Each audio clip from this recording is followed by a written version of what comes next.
She destroyed an Akara seller's only source of income. She never knew that decision would cost her everything. Sandra did not look up. Her fingers were raw from scraping the marble floor, trying to salvage the ruined flower before the auditors arrived. For 3 years, she had watched Chinyere from across the avenue, assuming the girl fanning the charcoal smoke was just another obstacle in her path to securing her family's legacy. She had not known that the blackened iron ladle Chinyere held carried a weight that could crush her boutique empire.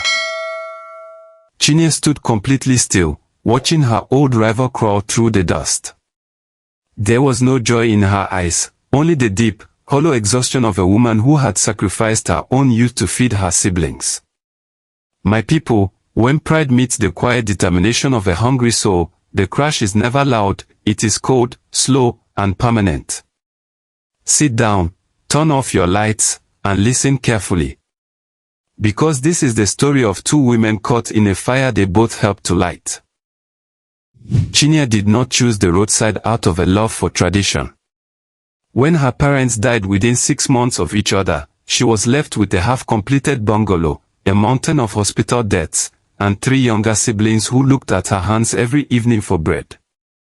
She had a passion for food chemistry, hoping to study it at the university, but instead, she traded her textbooks for her mother's old iron frying pot.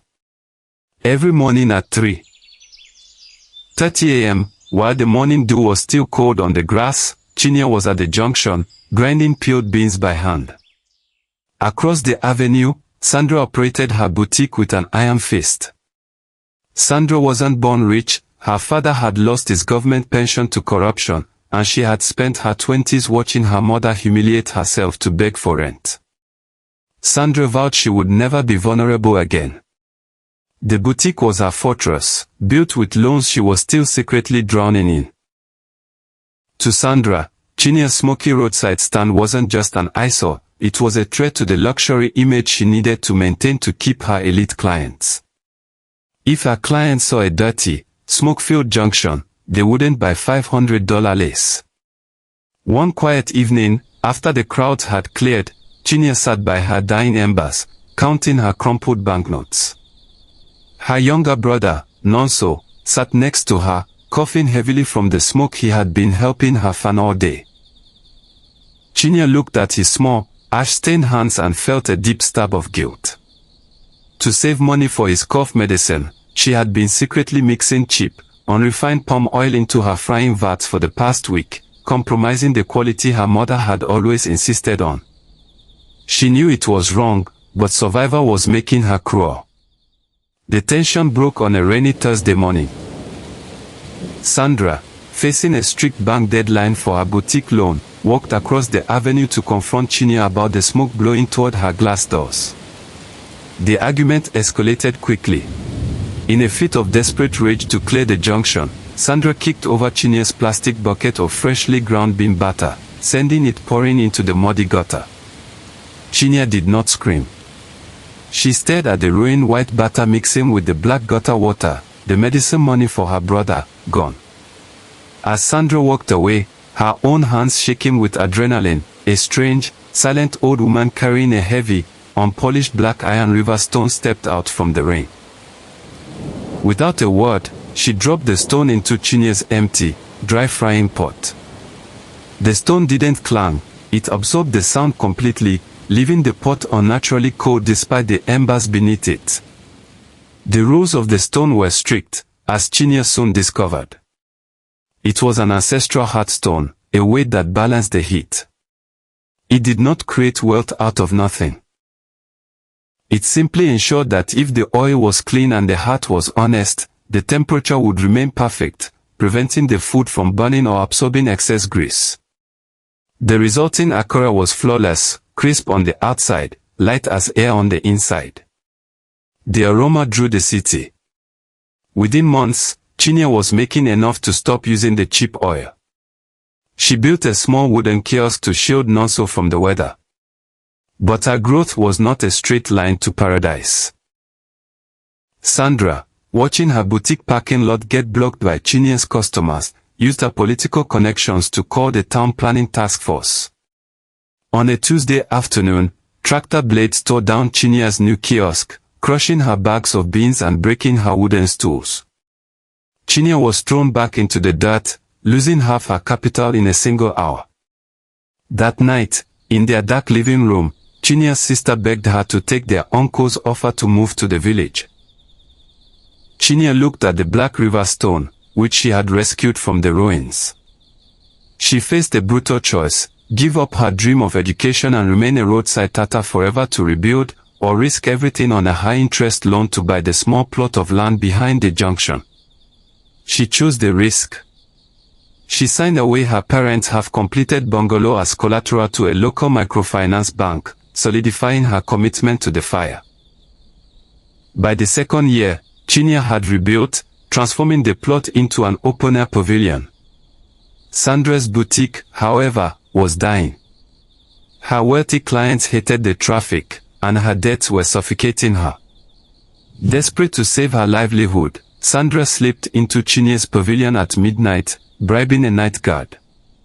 She carried a bottle of cheap, rancid engine grease, intending to pour it into Chinyere's massive oil reservoirs to ruin the taste and destroy her reputation. But as she opened the valve of the reservoir, she felt a sudden, piercing chill. The Black River stone, sitting at the bottom of the main vat across the kitchen, began to glow with a dull, faint red heat in the darkness, and the steel pipes of the kitchen began to groan under an invisible pressure, locking the automated exit doors from the outside. Sandra managed to escape that night through a ventilation window, but she left her designer earring behind in the grease trap. Chinyere found it the next morning. She had a difficult choice. She could call the police and bury Sandra instantly, or she could use the leverage to solve her own business problems. Chinyere chose the colder path. She took her accumulated profits and approached the microfinance bank that held the mortgage on Sandra's boutique building.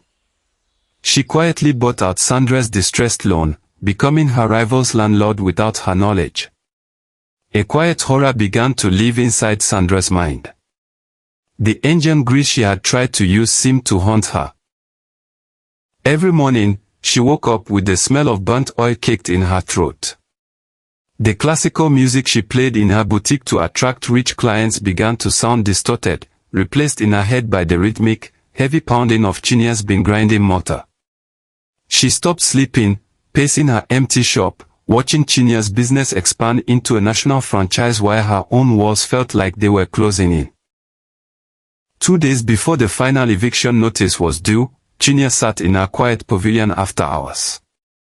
Her brother Nonso, now healthy and attending a top private school, brought her a cup of water. He asked her why she looked so sad when they were finally rich. Chinyere looked out the window at Sandra's dim boutique. She realized that in her pursuit of security, she had become exactly like the ruthless business people she used to fear. She had the power to forgive Sandra's debt and give her time, but doing so would risk her own company's upcoming expansion contract. She chose the expansion. The knot tightened completely on a Friday morning. Sandra's bank manager arrived at her boutique, accompanied by 2 court bailiffs. He handed her the final asset seizure document. Sandra, her voice cracking with humiliation, demanded to know the name of the investor who had bought her debt. The manager stepped aside, and a sleek corporate vehicle pulled up to the curb. The door opened, and Chinyere stepped out, holding a folder containing the deed to the boutique land. Sandra dropped to her knees on the pavement, realizing that the girl she had tried to wash out with smoke now owned the very air she breathed. Which brings us back to that quiet room, my people. Sandra wanted to know why the universe had allowed a roadside tata to take her father's legacy. She screamed that Chinyere had used river medicine to curse her boutique.